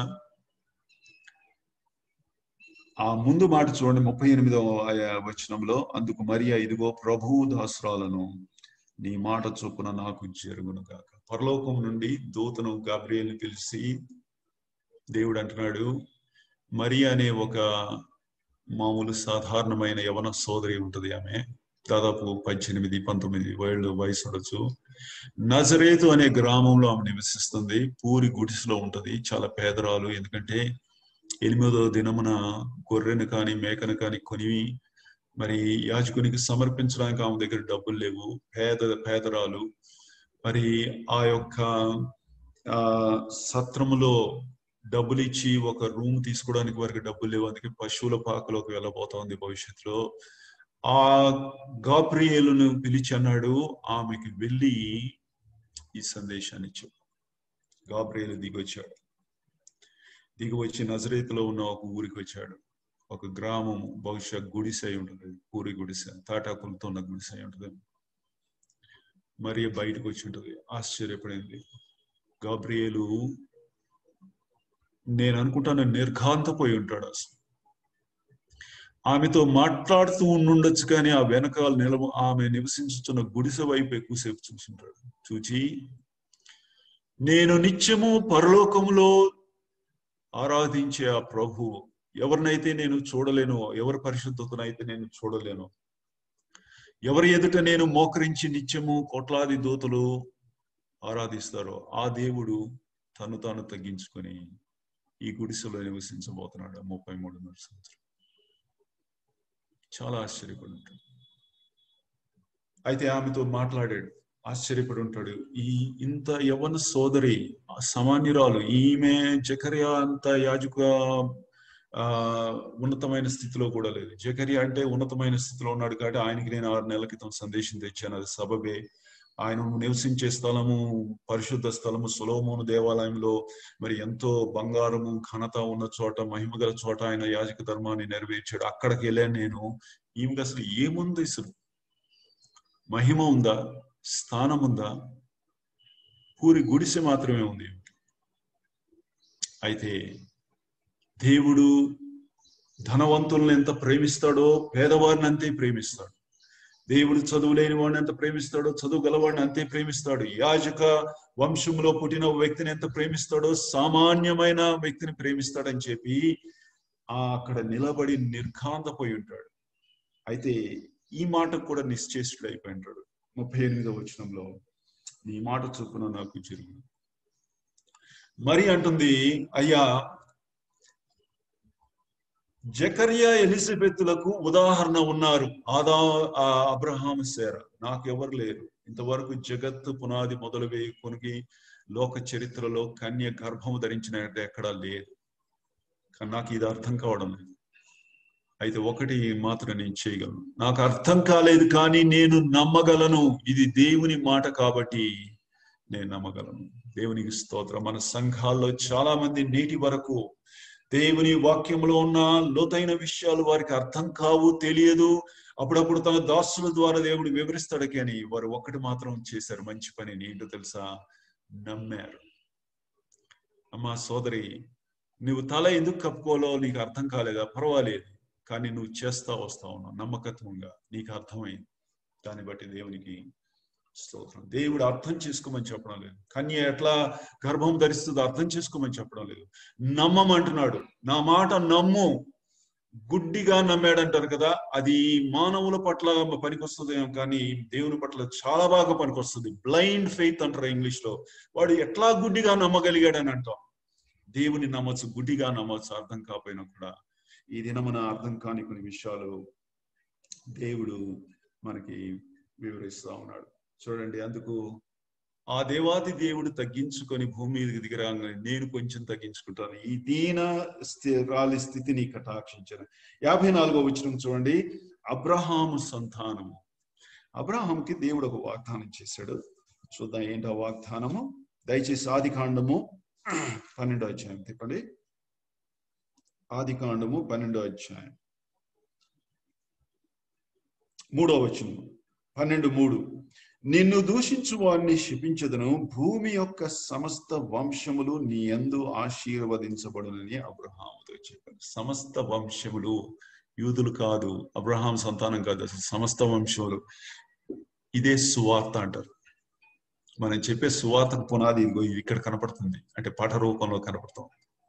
సువార్త అందరికీ, లోకంలో కొందరికి కాదు, అందరికీ. ఇందాక దైవదాసులు చెప్తా ఉన్నాడు కదా, సువార్త మనం అందరికీ ప్రకటించాలి. ఆ బాధ్యత మన మీద మోపబడి ఉన్నది. ఇక్కడ అబ్రహాముతో దేవుడు ఏం చేశాడు? నేను నీ సంతానము ద్వారా లోకరక్షకుని తీసుకొస్తాను, అది మహా సంతోషకరమైన సువర్తమానం అని చెప్పి వాగ్దానం చేశాడు. ఆ దిశలో పనిచేస్తా ఉన్నాడు. దానికి దేవుడు చెల్లించాల్సిన మూల్యం చాలా గొప్పది. ఎంత మూల్యం అంటే తన రొమ్మున ఉన్న అద్వితీయ కుమారుని తీసి ఇవ్వాల్సి వచ్చింది. అంతకంటే గొప్ప త్యాగం లేదు. యేసు క్రీస్తు తన ప్రాణాన్ని ధారపోసాడు. అంతకంటే ఎక్కువ ఆ యొక్క త్యాగం. సరే, ముందుకి మన విధేయత, అందుకే మరియా విధేయత చూపించింది, మరియా దీనత్వాన్ని ప్రదర్శించింది. యేసు క్రీస్తు యొక్క దీనత్వములో కొంత ప్రదర్శించింది ఆమె. మనం కూడా ప్రదర్శించాలి. ఇక్కడ ఇంకొక సౌందర్యమైన దృశ్యం చూపిస్తాను చూడండి. ప్రధాన యాజకుని ఉదరము మీద అనేకమైన రాళ్ళు ఉంటాయి, 12 రాళ్ళు. వాటి స్థానాన్ని నిర్ణయించేది దేవుడు. ఇందాక చెప్పాను, దేవుడు క్రమబద్ధంగా పనిచేస్తాడు. కాబట్టి సృష్టిలో ప్రతిదానికి స్థానం ఆయనే నిర్ణయించాడు. చేపలనేమో నీళ్లు కింద, భూమి కింద ఉండమన్నాడు. జంతువులనేమో ఈ అడవి మృగాలు వీటన్నిటినీ మీ కాళ్ళు భూమి మీద నిలపబడి ఉన్నానన్నాడు. పక్షులనేమో మీరు కాళ్ళు భూమి మీద పెట్టకూడదు అన్నాడు. కొన్నిటినేమో భూమి కింద పెట్టాడు, కొన్నిటి మీద భూమి పైన పెట్టాడు, కొన్నిటినేమో భూమి కంటే ఉన్నతమైన స్థితిలో పెట్టాడు. ఇప్పుడు చేప అంటది, నేను అక్కడ ఉండను, భూమి మీదకి వస్తాను, లేకపోతే పక్షిలాగా ఎగురుతానంటే కుదరదు. ఎందుకు కుదరదు? దేవుడు అట్లా నిర్ణయించాడు. దైవ జ్ఞానమునకు వ్యతిరేకంగా అది పనిచేయకూడదు.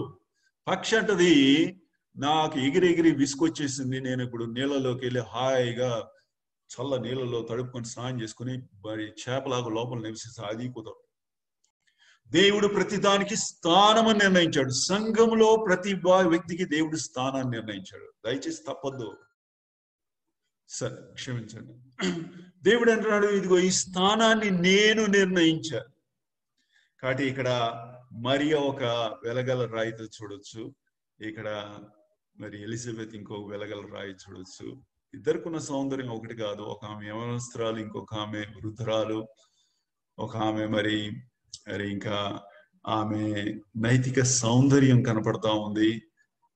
ఎలిజబెత్ లో నైతిక సువాసన కనపడతా ఉంది. వారిద్దరి మధ్య చక్కని బంధం. ఈ రాళ్లను వచ్చి తడిపేది ఎవరో తెలుసా? పైనున్న ప్రతిష్టాభిషేక తైలము. ఆ తైలం పైన పోయబడిన పరిమళ సువాసన గల అతని అంచుల మీదుగా కారుచున్న పరిమళ తైలం వచ్చి ఇక్కడ తడిపేస్తుంది. ఆ తైలం ఎవరో కాదు, పరిశుద్ధాత్మ. ఒలీవ నూనెలో యేసు క్రీస్తు కలిగిన ఆ యొక్క అనేక మహిమలు సమానమైన నిష్పత్తిలో కలపబడిన ప్రతిష్టాభిషేకం వచ్చి ఈ స్థానంలో నేను నిలబడినప్పుడు, ఇతరులు తమ స్థానంలో నిలబడినప్పుడు, ఇతరులు తమ స్థానంలో నిలబడుతూ నువ్వేం చేయాలి? నువ్వు వారి గురించి ప్రార్థించాలి. దేవా, నా స్థానాన్ని నేను తీసుకునేటట్టు చేయి, ఇతరులు తమ స్థానాన్ని వారు తీసుకునేటట్టు చేయి. తద్వారా పరిశుద్ధాత్మ వచ్చి మా ఇద్దరి మధ్య బంధం ఏర్పరిచినప్పుడు సంబంధాలు ఏర్పడతాయి, బంధం ఏర్పడుతుంది, సౌందర్యం ఏర్పడుతుంది. నాలో ఉన్న అమూల్యత అవతలకి వెళ్తుంది, ఆ సోదరిలో ఉన్న అమూల్యత నాకు వస్తుంది. నేను యేసు క్రీస్తుని గురించి నాకు తెలిసినవి ఆమె ప్రశంసిస్తుంది, ఆమెకి తెలిసినవి నేను ప్రశంసిస్తాను. తద్వారా పరిశుద్ధాత్మ బంధము కలిగి చేసి ఆయన తన పనిని ప్రారంభిస్తాడు. ప్రభువుని జ్ఞాపకం చేసుకోవడానికి వచ్చినప్పుడు అదే జరిగింది. చాలాసార్లు మనం ఆరాధన కూడికని చాలా పోగొట్టుకున్నాం. ఈ సాయంకాలం, ఈ రాత్రి వేళ ప్రభు చిత్తం అయితే ఆరాధనకు, ప్రభువుని జ్ఞాపకం చేసుకునే కూడికకు, worship and the Lord's supper కొన్ని తేడాలు చూపిస్తాను. ఆదివారమున మనము చేరి వచ్చినప్పుడు చేసేది ఏంటో తెలుసా? 2 విషయాలు జరుగుతాయి. నా హృదయంలో యేసు క్రీస్తును గురించిన ప్రశంసను, అంటే ముందు ఆయన స్వార్ప్యం ఏర్పడాలి. ఏర్పడకుండా ఆయనకు సమర్పించింది అన్యధూపం అయిపోతుంది, అన్యాగ్ని కూడా. అందులో నా హృదయంలో నుండి వచ్చిన సువాసన పరలోకానికి వెళ్తే నా తోటి సహోదరుడు ఆయన దూరి తెచ్చి ఆయన హృదయంలో నుండి వచ్చిన సువాసన కూడా పైకి. కానీ నాకు తెలియని కొన్ని విషయాలు ఆయన చెప్తాడు, కాబట్టి నేను వింటాను. ఆయనకు తెలియని కొన్ని విషయాలు నా దగ్గర నుండి ఆయన వింటాడు. అరే, ఈ తలంపు నేను ఎప్పుడు వినలేదే అన్న ఈరోజు స్తుతులు చెల్లించాడు. ఒక నూతనమైన తలంపు, అంటే నా దగ్గర నుండి ఆ తలంపు ఆయనకు ప్రవహిస్తుంది. అతడు చెప్పిన నూతనమైన తలంపులు, అరే ఈ యవనస్తుడు, నేను ఈ భాగాన్ని బైబిల్లో ఎన్నో సంవత్సరాలు దశాబ్దాల నుండి చదువుతున్నాను, ఈ తలంపు నాకు ఎప్పుడు రాలేదు, ఈ యవనస్తుడు నిన్నగా మొన్న నమ్ముకున్నాడు, ఎంత చక్కగా ధ్యానించాడు, పరిశుద్ధాత్మ ఆయన సహాయం చేశాడని చెప్పి ఆయన తలంపులు నేను న్యాయ చట్టంగా దొంగిలిస్తాను. అవసరమైతే వేరే చోట ప్రసంగాల్లో కూడా వాడతాను. పేరు చెప్పొచ్చు. ఒకసారి ఒక యవనస్తుడు స్థుతులు చెల్లిస్తుంటే ఈ మాట చెప్పాడు అని చెప్పి దొంగిలిస్తాను. కొన్ని దొంగతనాలు మంచివేలండి. ఏంటి? ఇతరుల ప్రసంగాల్లో ఉండి శ్రేష్టమైన తలంపులు తీసుకెళ్ళి నువ్వు చెప్పు, పర్లేదు.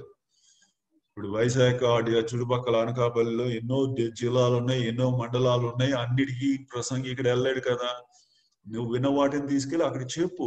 యేసుక్రీస్తు యొక్క మహిమలు, ఆ సేన దయ్యాలు పట్టిన వాడు విమోచించబడి 10 పట్టణాలకు వెళ్ళి మొత్తం చెప్పేసాడు. యేసు ప్రభు వెళ్ళనక్కర్లేదు ఇంకా అక్కడ టేకపోలి. సో ఇది ప్రభువుని జ్ఞాపకం చేసుకోవడానికి వచ్చినప్పుడు జరిగేది. పరిశుద్ధాత్మ చాలా యాక్టివ్ గా పనిచేస్తాడు. నీ యొద్ద నుండి తలంపులేమో పైకి వెళ్తాయి, దేవుడు ప్రశంసిస్తాడు. అంతేకాదు, ఒక విశ్వాస దగ్గర నుండి ఇంకొక విశ్వాసకి వెళ్తాయి, ఆ విశ్వాస దగ్గర యువతకు వస్తాయి.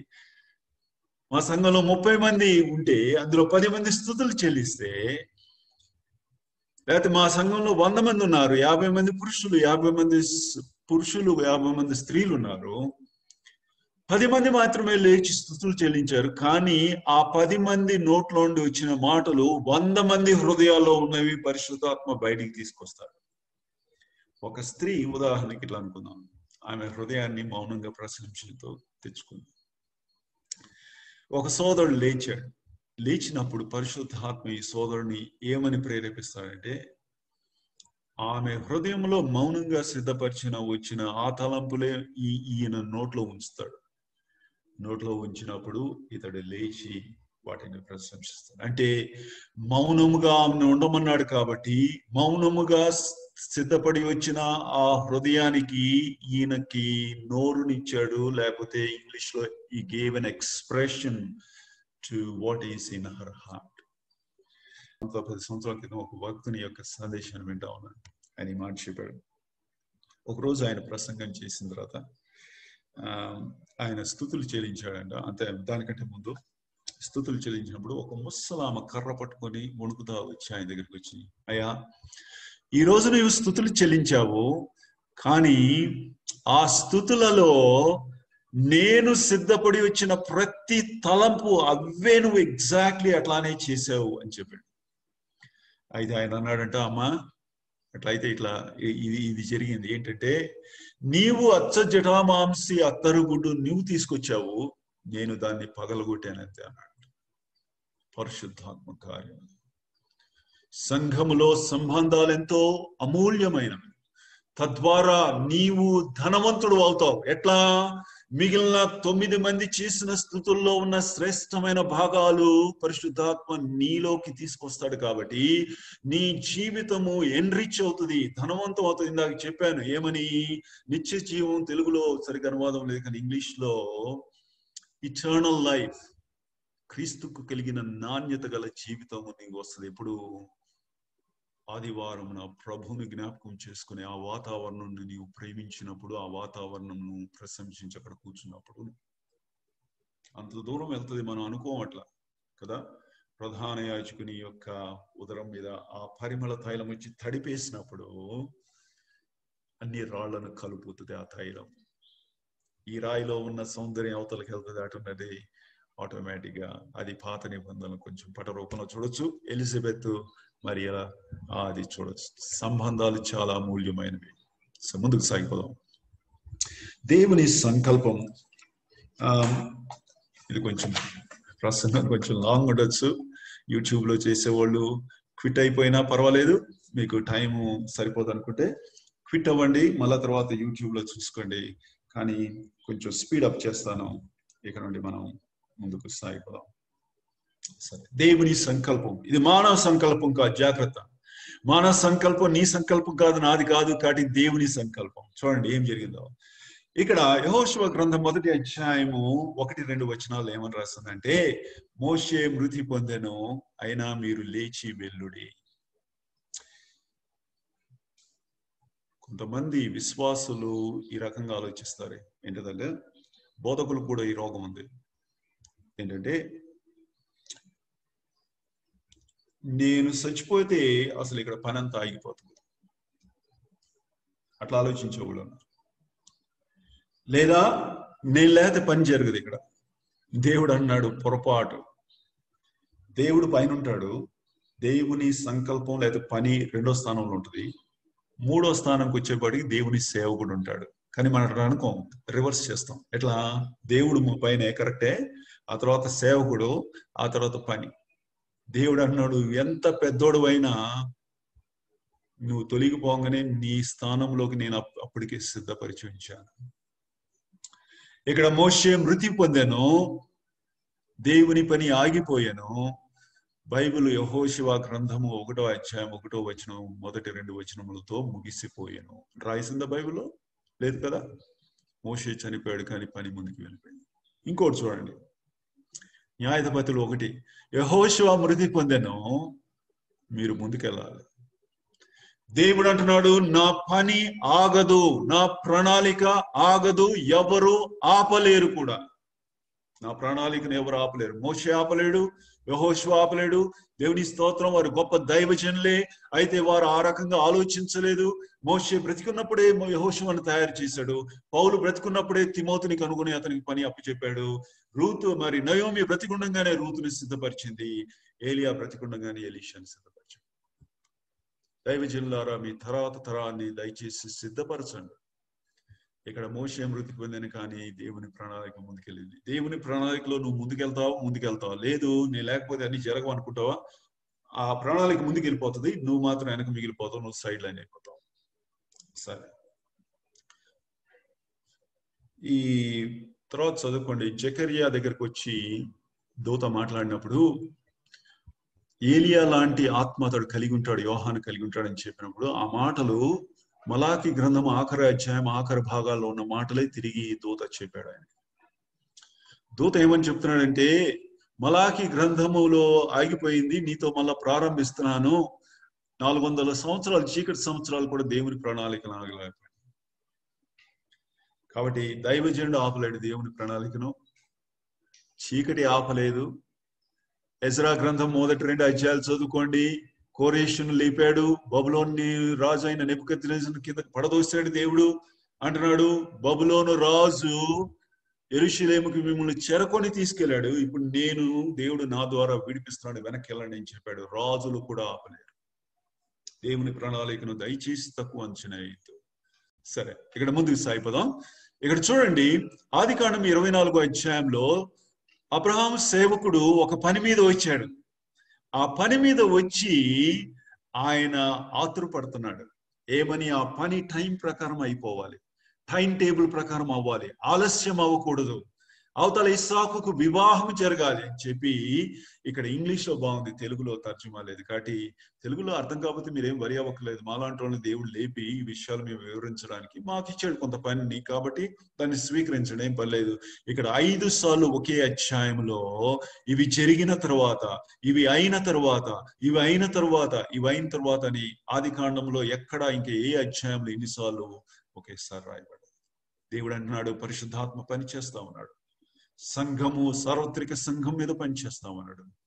ఆయన క్రీస్తు దేహమును సిద్ధపరుస్తా ఉన్నాడు, క్రీస్తు దేహమును సౌందర్యపరుస్తా ఉన్నాడు, క్రీస్తు దేహమును సువాసన పరుస్తా ఉన్నాడు. సౌందర్యము సువాసన ఇవి ఎప్పుడు కలిసి ఉంటాయి. మరియ జీవితములో నుండి నైతిక సువాసన సౌందర్యం పైకి వెళ్ళింది, అందుకు దేవదూత దిగి వచ్చాడు. జకరియా చేతిలో నుండి నైతిక సువాసన పైకి వెళ్ళింది, పరిమళ సువాసన, అందుకే మళ్ళా దూత దిగి వచ్చాడు. గొర్రెల కాపరుల యొక్క వారి యొద్ద నుండి మరి ఆ యొక్క సమర్పణ లేకపోతే బలిలో నుండి వచ్చిన సువాసన పైకి వెళ్ళింది, అక్కడ కూడా దూత దిగి వచ్చాడు. ఇంకా వేరే సందర్భాలు ఎక్కడ రాదు. కింద నుండి ఏది పైకి వెళ్ళినా కూడా దేవుడు సంతోషించి పరలోకంలో ప్రతిస్పందిస్తుంది. దేవుని సంకల్పంలో మనం ముందుకి వెళ్ళిపోం. కాబట్టి క్రమాన్ని ప్రేమించాలి, ఆర్డర్. మనకి ఎక్కడో సమస్య వచ్చిందంటే క్రమంలో స్థానపరమైన క్రమము మనకి అర్థం కాలేదు. లోకంలో అటువంటి ఉదాహరణలు లేవు. స్థానపరమైన క్రమం అంటే త్రిత్వంలో ముగ్గురు వ్యక్తులు సమానమే. పనులు వేరు, బాధ్యతలు వేరు, పాత్రలు కూడా వేరు. ఒక ఆయన నేను వెళ్ళకూడదు అంటాడు, ఇంకొక ఆయన నేను వెళ్ళాలంటాడు. తండ్రి అంటాడు నేను వెళ్ళకూడదు, కిందకి నేను ఉండిపోవాలి. కుమారుడు అంటాడు నేను వెళ్ళాలి. పాత్ర, రోల్ అంటారు ఇంగ్లీష్. కాబట్టి స్థానపరమైన క్రమం గురించి మనకు పెద్ద అర్థం కాలేదు. లోకంలో ఉదాహరణ లేవు. క్రియాత్మకమైన క్రమం మనకు తెలుసు. పనిచేయ క్రమం, ఒకరి కింద ఒకరు ఉండాలి అది అని. అయితే ఒకరి కింద ఒకరు పనిచేసినప్పుడు కింద ఎవరు పనిచేస్తున్నాడో అతను తక్కువ వాడని లోకానికి కొంత తెలుసు. సో లోకం మనకి బోధించేది ఏంటంటే, లోక జ్ఞానం ద్వారా నువ్వు ఒకరి కింద పనిచేస్తే అతని కంటే తక్కువ అని చెప్తున్నాడు. లోక జ్ఞానం చెప్తుంది. అయితే దేవుడు ఏమి చెప్తున్నాడంటే, ఒకరి కింద పనిచేసినంత మాత్రాన తక్కువ కాదు. అందుకే లోక జ్ఞానాన్ని జాగ్రత్తగా హ్యాండిల్ చేయాలి. 1 కొరింథీ పత్రిక 1వ అధ్యాయంలో గ్రీకు దేశస్థులు వారు సిలువ వైపు చూచి వెర్రితనము అని చెప్పి ఎగతాళి చేశారు. ఒక మనిషి బ్రతికున్నప్పుడే కదా సాధించేది, చనిపోయినప్పుడు ఏమీ సాధించలేడు కదా, ఈ వ్యక్తి చావు ద్వారా సాధిస్తాడంట, మరణము ద్వారా సాధిస్తాడంట అని చెప్పి వారు సిలువను చూచి వెర్రితనము ఎగతాళి చేశారు. లోక జ్ఞానము సిలువకు విరుద్ధమైనది, లోక జ్ఞానము సిలువకు వ్యతిరేకమైనది, లోక జ్ఞానము సిలువను ఎగతాళి చేస్తుంది. కాబట్టి లోక జ్ఞానాన్ని ఈ దినమున ఇందులో బయటికి వెళ్ళాలి. ఏంటి? స్థానపరమైన క్రమము వేరు, క్రియాత్మకమైన క్రమం వేరు. క్రియాత్మకమైన క్రమంలో ఒకరికి ఒకరు లోబడాలి. లోబడినంత మాత్రాన తక్కువ కాదు. క్రీస్తు దేవునికి లోబడినంత మాత్రాన దేవుని కంటే తక్కువ కాదు, దేవునితో సమానమైన వాడు. కాబట్టి క్రియాత్మకమైన క్రమాన్ని స్థానపరమైన క్రమ పరిధిలోకి తీసుకురాకూడదు, స్థానపరమైన క్రమము క్రియాత్మకమైన పరిధిలోకి తీసుకురాకూడదు. ఈ రెండింటిని వేరుగా చూడాలి. కాబట్టి ఈ దినం నుండి నా కనుచూపు మారాలి, కళ్ళద్దాలు మార్చుకోవాలి. నీకు కళ్ళద్దాలు లేని యవనస్తులు అయితే దేవునికి స్తోత్రం, కళ్ళద్దాలు తెచ్చుకో. లేకపోతే తప్పుడు కళ్ళద్దాలున్న ఆత్మీయ పరిపక్వ వచ్చిన విశ్వాసం అయితే కళ్ళ జోడు మార్చుకోవాలి. మనం చూచే విధానం మారిపోవాలి. ఏంటి? ఇక నుండి ప్రతి విశ్వాసిని క్రియాత్మకమైన క్రమంతో చూడకూడదు. చూసామంటే తేడాలు వచ్చేస్తాయి. అతడు తక్కువ, నేను ఎక్కువ. యూదా అంటాడు నేను మొదటి రాయి కాబట్టి నా తర్వాత రాళ్ళన్నీ వాళ్ళంటే నాకన్నా తక్కువ అంటాడు. కాదంటాడు. దేవుడు అంటాడు, యూదా నీకెంత స్థానమో నా రొమ్ము మీద మిగిలిన 11 రాళ్ళకు కూడా అంతే స్థానము, తగ్గింపు లేదు. రక్షణ విషయంలో అందరము సమానమే, యాజకత్వంలో అందరూ సమానమే, దేవుని దృష్టిలో ప్రాణపు విలువలో అందరము సమానమే. పాత నిబంధనలో ఒక ప్రవక్తను చంపితే ఎక్కువ నష్టము, ఒక సామాన్యమైన ఇస్రాయేలుని చంపితే తక్కువ నష్టం అయ్యేది. క్రొత్త నిబంధనలు అట్లా కాదు. పేదవాని ప్రాణం ఎంత విలువైందో ధనవంతుని ప్రాణం అంతే విలువగా ఎంచుతాడు. ఎందుకంటే ఇది నూతన నిబంధన, ఇది నూతన క్రమము, నూతన సృష్టి, న్యూ మేనేజ్మెంట్. ఇది పాత మేనేజ్మెంట్ ఎప్పుడో పోయింది, అందులో ఇందులోకి తీసుకురావద్దు. చూచే విధానం క్రియాత్మకమైన క్రమం కింద ఈ రెండు ఉన్నాయి. ఒక 5 నిమిషాలు చెప్పి ముగిస్తాను. పాత్ర, రోల్ అంటారు. ఈ పాత్ర ఇంగ్లీష్ లో బలం ఉంది కానీ తెలుగులో సరిగా లేదు. దేవుడు పురుషునితో ఏమన్నాడంటే, నీకు పాత్రని ఇస్తున్నాను. ఏంటంటే తెలుసా, నీవు క్రీస్తు ప్రతినిధివి కాబట్టి నీవు తల కప్పుకోకూడదు, అంటే భౌతికంగా కప్పుకోకూడదు, ఆత్మీయంగా కూడా కప్పుకోకూడదు. యేసు క్రీస్తు ప్రతినిధి వలె నువ్వు ముందుకెళ్ళి అక్కడ నిలబడి నడిపించాలి. నడిపిస్తే సరిపోదు, నీ వైపు తలెత్తి చూచిన ప్రతి వ్యక్తికి నీలో క్రీస్తు స్వరూప్యం కొంత కనపడాలి. ఎందుకంటే క్రీస్తు ప్రతినిధివి కాబట్టి.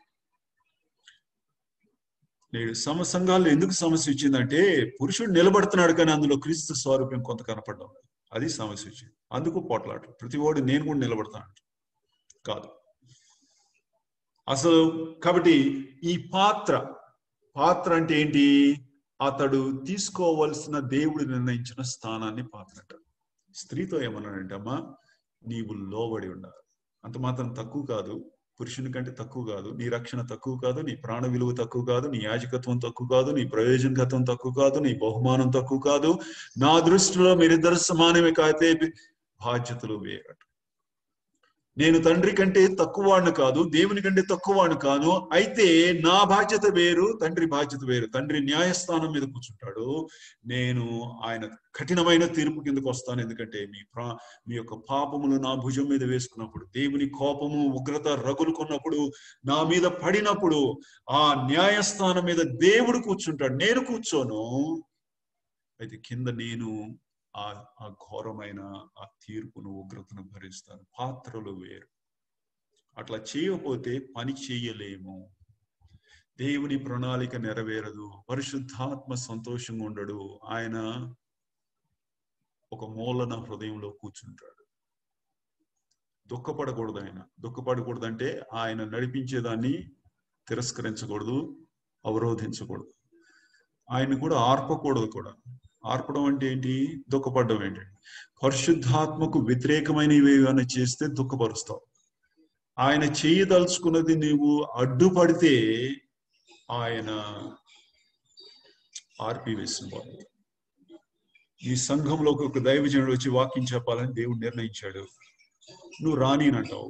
నా పర్మిషన్ లేకుండా రాకూడదు కాబట్టి దేవుడు నాకు పర్మిషన్ ఇచ్చాడు, కాబట్టి నాకు అధికారాన్ని ఇచ్చాడు, కాబట్టి నేను ఎవరిని రాని, నాకు నచ్చినోడిని రాణిస్తాను. ఆత్మను ఆర్పేస్తున్నావు నువ్వు. పరిశుద్ధ స్థలములో ఒలీవ నూనె కాంతిలో నుండి వచ్చే ఆ దీపము ఆరిపోతే పరిశుద్ధ స్థలంలో సమస్తము నీకు నల్లగా కనపడుతుంది, చీకటి అయిపోతుంది. బల్లను చూడలేవు, సహవాసాన్ని ప్రేమించలేవు, దేవునికి ధూపం వేయలేవు. ఎందుకంటే ఏమి కనపడడం లేదు, చీకటి అయిపోయింది. సూర్యుని కాంతి తేయడానికి వీల్లేదు, తెర తీయడానికి వీల్లేదు. ఒలీవ కాంతిలోనే నువ్వు చూడాలి. పరిశుద్ధాత్మ కాంతిలోనే అవి నీకు కనపడతాయి. ఆత్మను ఆర్పకూడదు. ఏ దైవజనుని ద్వారా దేవుడు ఈ దినమున మాట్లాడాలని నిర్ణయించాడో ఎవరు అడ్డుకొనకూడదు. అయితే ఆ దైవజనుడు చెప్పిన తర్వాత చేయకపోతే దుఃఖపడతాడు. రెండిటికి తేడా మీరు తెలుసుకోవాలి. దేవుని ప్రణాళిక ముందుకి సాగదు. కాబట్టి ఈ విషయాలు మనం ఆది కాండం నుండి ప్రకటనకు వెళ్ళే కొద్ది దేవుడు పనిచేయ విధానం మెరుగుపడుతున్నట్టు చూస్తున్నాం. కాబట్టి ఈ దినమున సార్వత్రిక సంఘం గురించి చూసాం. ఇంకా ఈ రాత్రి కొన్ని విషయాలు మనం చూస్తాం. నూతన సృష్టి, సార్వత్రిక సంఘము నూతన సృష్టి, క్రీస్తు దేహము నూతన సృష్టి. అందులో దేవుడు ప్రతి వారికి స్థానాన్ని నిర్ణయించాడు. తద్వారా ఆయన నిర్వహిస్తాడు, నడిపిస్తాడు, మెయింటైన్ చేస్తాడు, ఒక ప్రణాళిక నెరవేర్చేటట్టు తీసుకెళ్తాడు. పరిశుద్ధాత్మ పని చేస్తాడు. కుమారుడు పరిశుద్ధాత్మ కలిసి తండ్రి యొక్క ఆ సంకల్పము, ఆ ప్లాను, ఆ యొక్క పనిని వారు నెరవేరుస్తారు. ఇక్కడ చూడండి, గ్రహాలన్నీ ఒక క్రమబద్ధంగా వెళ్ళాలి. వాటికి స్థానము నిర్ణయించిన వాడు దేవుడే, యేసు ప్రభు. అందుకే సృష్టిని కొలస్సీ పత్రికలోనే చెప్పాడు, తీసుకొచ్చాడు. ఎందుకనంటే సృష్టిలో ఏ విధంగా క్రమాన్ని ఉంచాడో అదే విధంగా సంఘములో క్రమాన్ని ఉంచాడు శిరస్సు అయిన క్రీస్తు. సరే, మనం ఇక్కడ ఆపుదాం. ఈ చక్కని తరుణం అనుగ్రహించినందుకు దేవునికి వందనాలు చెల్లిస్తా ఉన్నాం. ఎక్కువ మాట్లాడాను, ఆయన ఇవన్నీ అవసరమైన విషయాలు. మళ్ళా సాయంత్రము ప్రభు ఉచితమైతే మరి ఆరాధనకు, ఆ తర్వాత మరి ఈ యొక్క ప్రభుని జ్ఞాపకం చేసుకునే వీటికి ఆ తేడాలు మనం చూద్దాం. మీరెంతో ఓపికతో దేవుని వాక్యాన్ని విన్నందుకు మరొకసారి మీ అందరికి వందనాలు.